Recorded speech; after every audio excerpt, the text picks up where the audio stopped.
cover, and this exposed the pan of the weapon.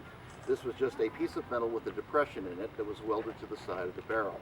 When the powder here goes up or explodes, there's a dagger of flame that goes through the small hole drilled all the way into the breech, and that will ignite the powder inside the gun and fire it. Now, the soldiers carried a small powder flask for their priming powder. This was more finely ground than the musket powder, and it would ignite a little quicker.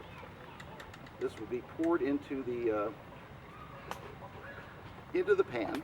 You then tapped the gun to settle it, shut the pan, cast off any loose powder, and blew off any loose powder. Now I'm also, as you can see, using a cartridge box. They did have them.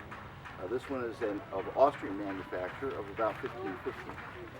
Now inside the cartridge box was a vial, or what they call a powder flask or powder bottle, just a hollowed out wooden tube that just carried the powder. The bullets were carried separately in a separate pouch. You open this, then you poured the powder charge in it. The next thing, of course, would be to put in the live round, but of course I'm not going to use that for obvious reasons. But I will use the wadding they used, and here it is, Spanish moss. They found out that Spanish moss would scour the inside of the barrel. Black powder, which is what the propellant is, made up of charcoal, saltpeter, sulfur, will leave a very thick coating on the inside of the barrel, and if you didn't take it off, after about 5 shots, you'd have to stop, pour water down the barrel, and clean it out before you could use it again. But this basically extended the use of the gun. You then took out your scouring stick or your ramrod, and they shortened it. Now the reason they did that, because if you started ramming it up here, you might snap the ramrod off. So you choked up on it to start it, and then you went ahead and pushed everything down back to the back of the breech. Okay, we're now ready to fire. As you can tell, it's taking quite a while. The average soldier, even though without my explanations, would take almost a minute to load and fire this gun. So basically you had one shot at the enemy and that was it.